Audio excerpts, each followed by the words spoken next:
ఓ అబ్బో అప్పుడే పెడుతున్నారు నాకు. అలా కాదండి, చంద్రబాబు నాయుడు గారు వచ్చి అయ్యో ఆపయ్యో కాదండి, చంద్రబాబు నాయుడు గారు వచ్చి ఒక 14 నెలలు అవుతుంది కదా, ఎలా ఉందనుకుంటున్నారు? ఎలా ఉందనుకుంటున్నారండి? ఆపావా? ఎలా ఉందనుకుంటున్నారు? ఎలాగుందంటే పార్టీ స్వర్గీయ ఎన్టీ రామారావు గారు పెట్టారు కనుక పార్టీ మంచిదే. పార్టీ మంచిదే. ఆయన పార్టీయే కాదు, ఆయన సుమారుగా ఒక 50 సంవత్సరాలు సినిమాలు తీశాడు.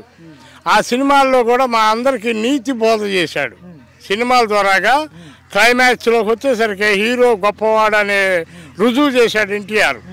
చేశాడు. తెలుగు భాషకి నెంబర్ 1 స్థానంలో పెట్టాడు భాషని.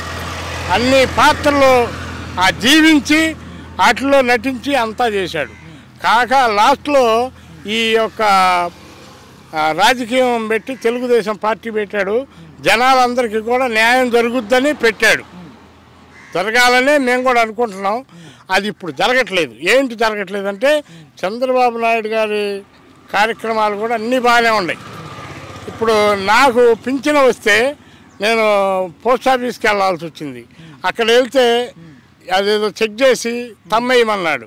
తమ్మేయమంటే ఆ తమ్మేస్తే అది నీకు రాలేదయ్యా అన్నాడు. తర్వాత ఫోన్ ఇవ్వమన్నాడు. ఫోన్ ఇచ్చా. ఫోన్లో చూసి నీకు పడలేదయ్యా అన్నాడు.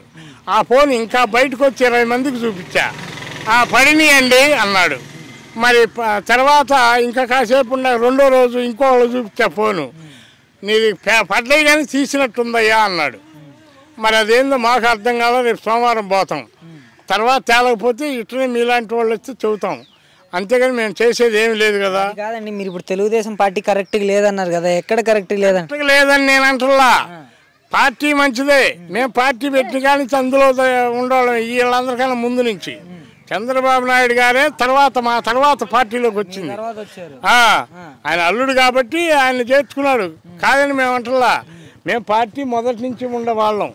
మాకు న్యాయాలు జరగట్లేదు. అది ఈయన చంద్రబాబు నాయుడు గారు కరెక్టే పరిపాలన కరెక్టే కానీ అన్నీ బయటికి వదులుతున్నాడు. ఈ కార్యకర్తలు చేయట్లా సరిగ్గా. ఈ మీ సేవలోళ్ళు ఏదిస్తున్నారు.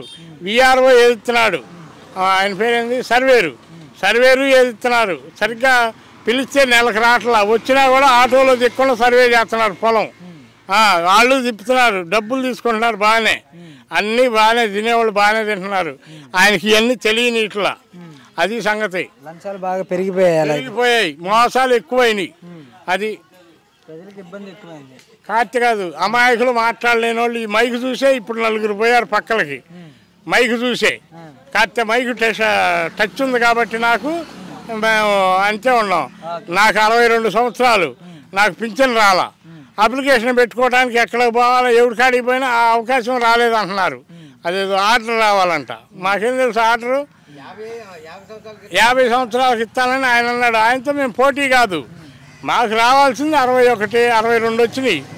రెండో జరుగుతుంది. మరి అంతకుముందు గవర్నమెంట్ అప్పుడు మేము పోతే ఇంకా టైం కాలేదు నీకు అని అన్నారు. సరే ఆధార్ కార్డు ప్రకారం చూసుకుంటే ఇప్పుడు 62. మరి పోతే ఇప్పుడు అవకాశం రాలేదన్నారు. అట్లా కూర్చున్నాం చెట్ల కింద.